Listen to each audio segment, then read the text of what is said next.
morning. Good morning. Oh, man. So we're going to take a breath, and I'm going to just invite you to take a breath. Feet on the floor, and just be present in the moment. What I know is that Spirit's here, and whatever I'm supposed to say, I'll say. And whatever you're supposed to hear, you'll hear. And there may not be the same thing exactly, and that's okay, because that's who's in charge. Again, my name is Lewis Tucker. I have been told about this moment, visioned about this moment for probably 10 years. Spirit said that one day you'll be talking at Unity, and here I am. The 12 steps that I was inspired to create, I can't even say create, just bring forth, are based on the 12 steps of Alcoholics Anonymous. I am a recovering alcoholic, I'm a recovering addict, I'm a recovering codependent, I'm a recovering foodie, you get the point. And so what I used to say all the time is that I'm addicted to everything because I would use anything to fill me up. Because I had and even in the program they talk about this hole, this space that's empty. And so, and I believe that also. And so I was always, and even with recovery programs and therapy and all these things, I was trying to fill that hole. That led to my addictions, and then also it actually led to my recovery because one day I was meditating, praying, and God was saying this not accurate. That there's something missing. Basically what Spirit said is that I was suffering from a case of mistaken identity. I thought that I wasn't enough. I thought I had to do more, be more, create more to be enough. And that I was Velcro because those were the beliefs I was given. You know, growing up as a child, my father killed himself when I was 4. And as most 4-year-olds do, I took ownership of that. It's the same concept where I'm sitting in the car, we're driving down the street, and the light's red, and I snap my fingers and it turns green. I did that. And so the same responsibility was what I took on as a young person with everything around me. And so when it went bad, it was my fault. If it was my fault, here's the little trick to it, see if it's my fault, then I can fix it. Yeah, and so that's what I went about doing. And God was very gentle with me and just, that's not accurate. That's not who I created. And what he, kind of in some imagery I had was that, and you can try it, is that if you just sit there and maybe just close your eyes for a minute and just imagine this corporal vessel as an outfit, as a suit. And so you just take your hand and just imagine yourself grabbing the zipper at the top of your head and just unzipping and that corporal container falling away. Just breathe, and then just take a really close look and a close feel for what is there. There's light there. There's love there. There is everybody around you there. And so that is the nature of who we are.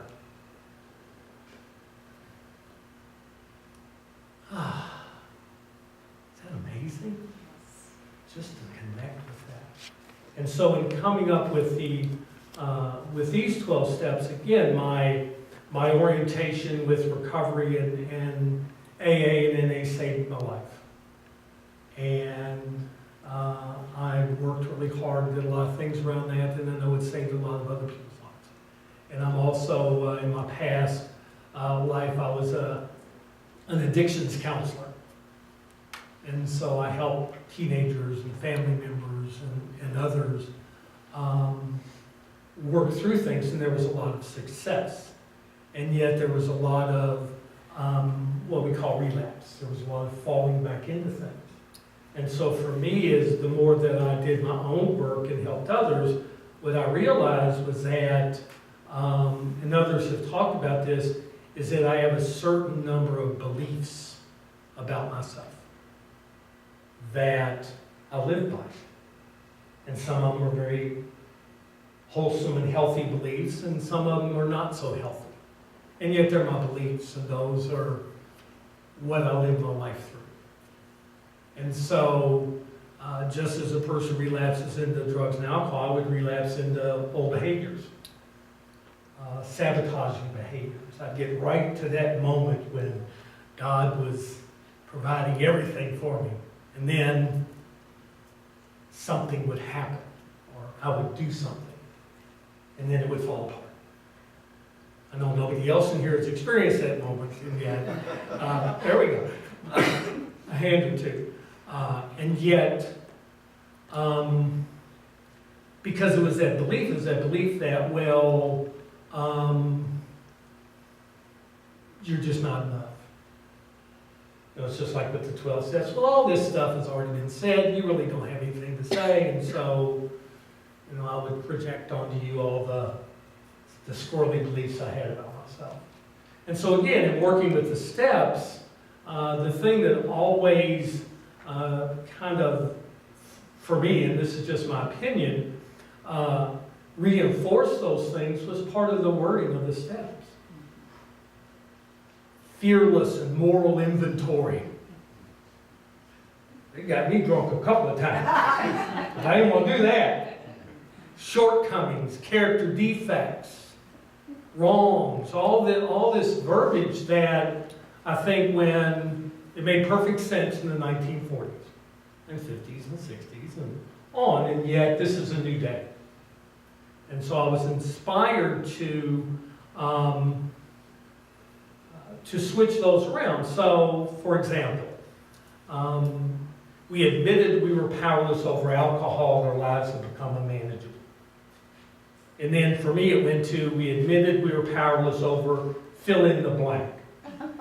And our lives had become unmanageable. So Spirit guided me to change that, to look at it differently.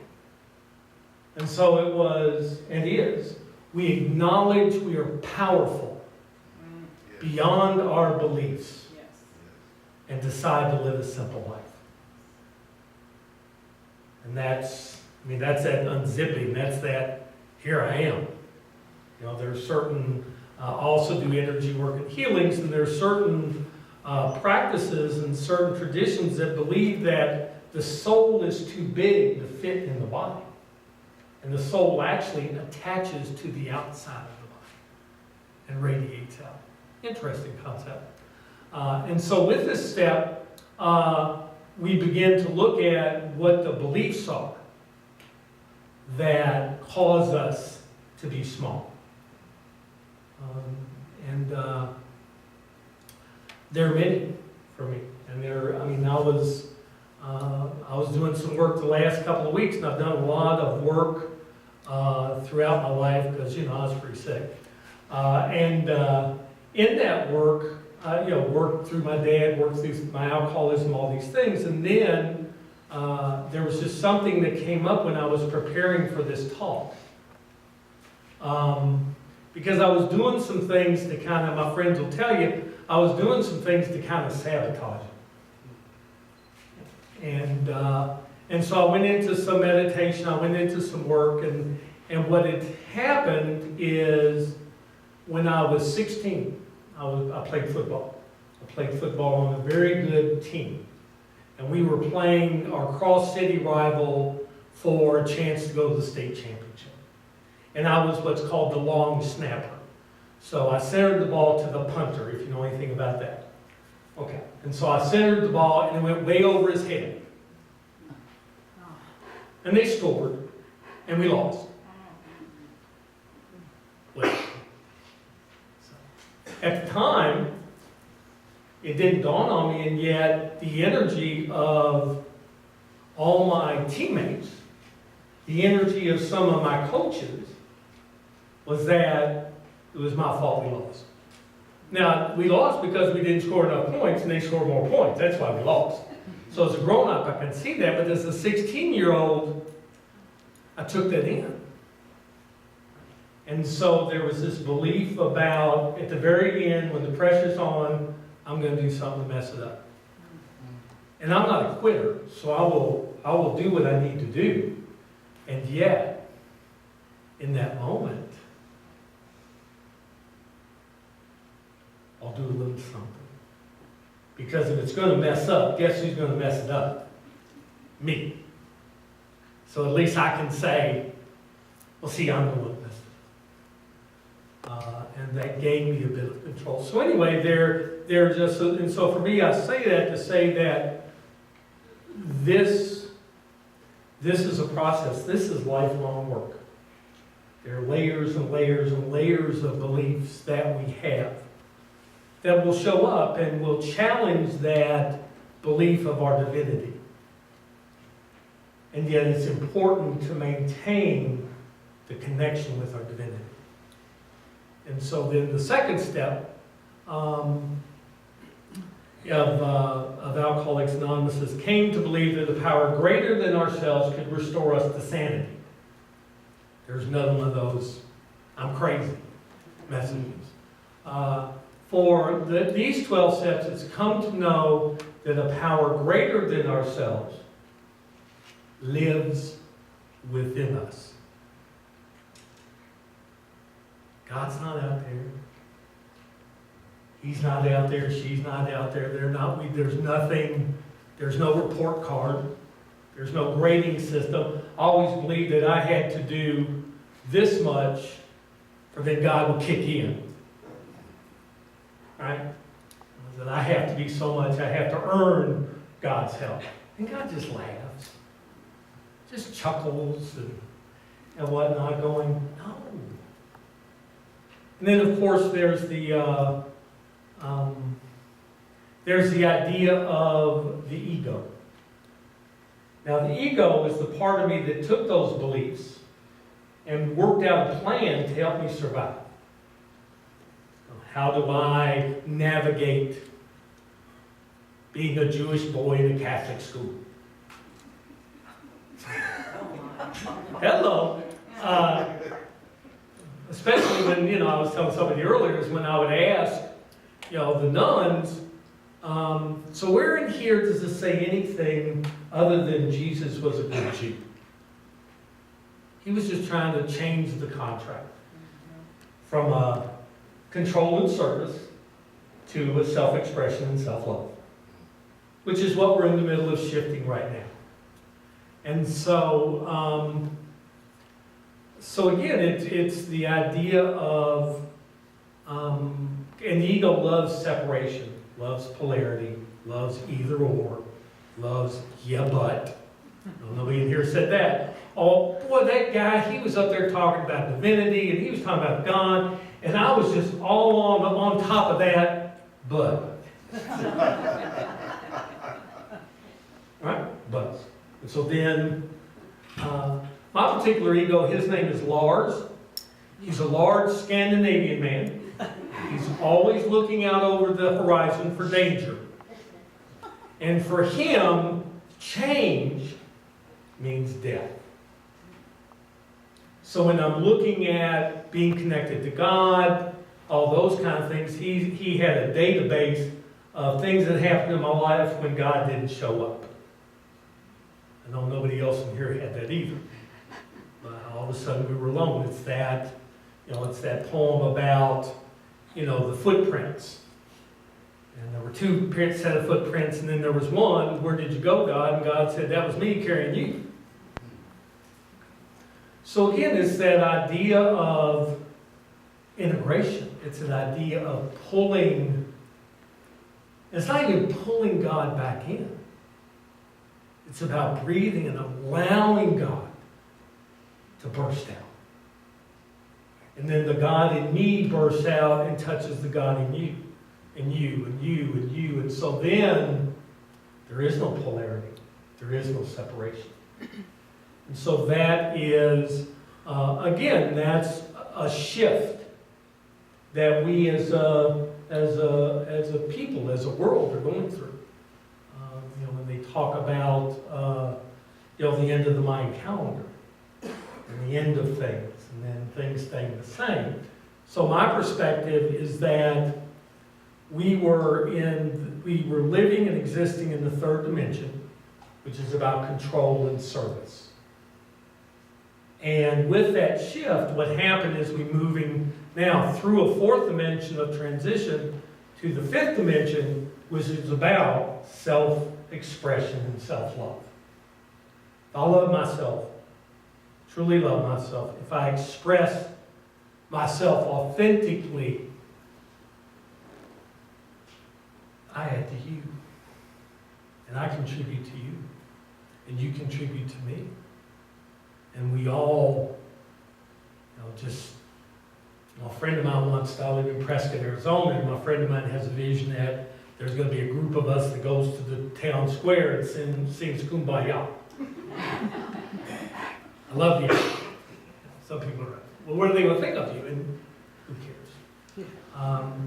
And again, with this divinity, so there's this idea that God is this being out here. God is maybe conditional. God is, if we mess up, God's going to keep score. God doesn't keep score. At least my God doesn't keep score. My God loves me whatever I do. My God supports me. I can restart 1,000 times. And it's good. And so I was really guided, again, to focus on that idea that we are divine. We are an aspect of the divine in our very nature. There's nothing that you can do to keep yourself from being divine. You can try all you want. Believe me, I've tried. And she always shows up and always there. And so then in taking this forward, if that's the case, then the third step in traditional 12-step programs is we made a decision to turn our will and our lives over to the care of God as we understood Him. I'm a Scorpio, and that's just a little too passive for me. Anyway, so it's like, I want to be involved. We hear about being co-creators, and God is at our disposal, and the angels and spirits. And so the third step is we make a decision to merge our will with the will of the divine as we understand He, she, it. So there's this co-creating, there's this, and when I do that, energetically, it's just like, ooh.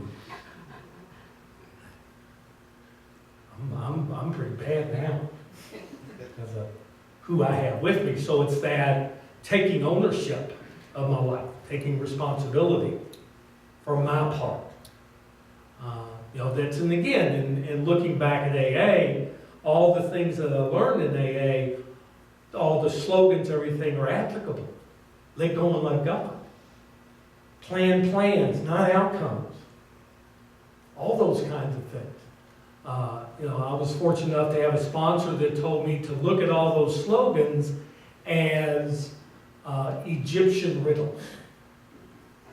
So to sit with them, just be with them. What is the spiritual aspect of that? And then,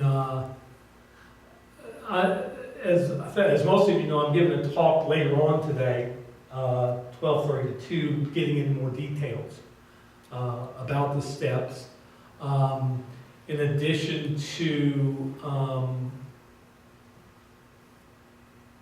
I'll listen. So I wanted to move through one more step. And the fourth step is, again, that step where we take a fearless and moral inventory of ourselves. And again, that kind of, it's still that judgmental, that energy of it, that there's something wrong, something lacking, and so I have to make a list of all of it. And so for me, it's like, well, when we take an inventory, we have what's lacking, and we also have what's present and what we have to work with, our strengths. So for me, it was make a thorough and loving inventory of ourselves. Again, getting back to the idea of the divine, of divine love. There is no greater power in the universe than love. It transforms anything, transform everything. Used to, when I was doing energy work and healings, I would go in there like I was going to battle. You got something going on with you, and I'm going to get it out. And it worked pretty well. People rolled off the table and all kinds of stories. It worked. And so then it was that, why don't you just, whatever it is, why don't you just surround it with love? Let love work. Let love dissolve it. Let love do its job. Which also helped me realize it's not my job to fix or heal or whatever. It's my job to hold space. It's my job to bring in the energy. It's my job to be loving and accepting and those things. And then, you know it. Faith heals, love heals, God heals. Our bodies, that's what they're built for, is to heal. So again, in looking at that fourth step, it's about, yes, here are things that need to be worked on. And yet here are my strengths. And then for me, I'm going to use my strengths and the love and support and guidance of God to transmute what it is I need to transmute. Now, the other thing for me is there's no end to this. Till I cross over, there's something that I'm going to be working on. And there's something that my ego's going to come up and go, oh, did you remember this? You sure you want to get that big? Yes, go to your room. We'll talk later. When I get in the car and I need some help with the traffic lights, you can come out. Other than that, you work things out in your room. So, because I need my ego. I need that part of me to help me function in the world. And yet, he had a very difficult time realizing that he was not going to drive the bus. No, you have no license for driving the bus. You don't even have a learner's permit for driving the bus.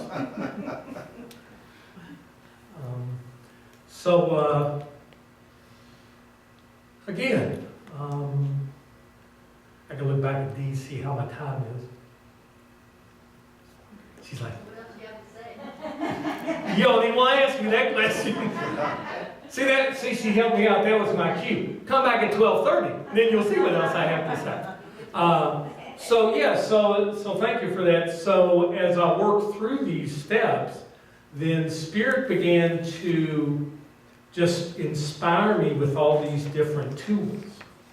Now, some of you know that I run a business called the Wizard's Cave, which is actually a foster home for crystals. Take them around the world and people adopt them. Well, the other thing about it is that crystals are very healing. So there's a crystal for each one of these steps.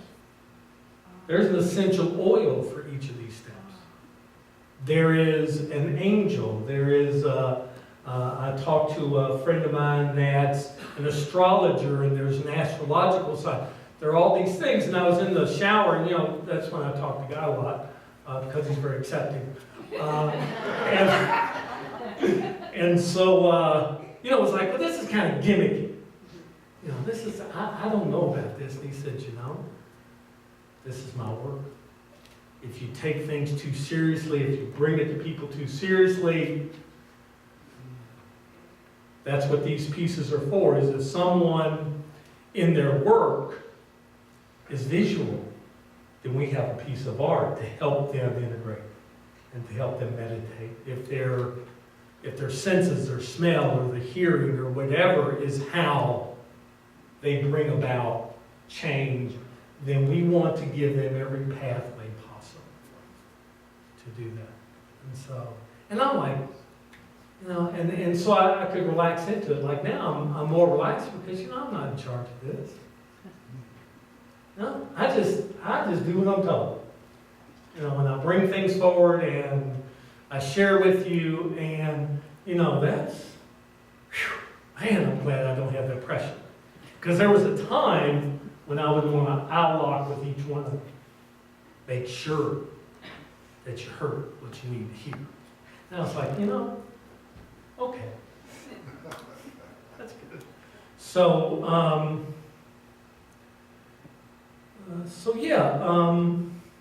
in closing, again, I'd just like everybody to kind of settle in, close your eyes if you'd like or not. Just breathe.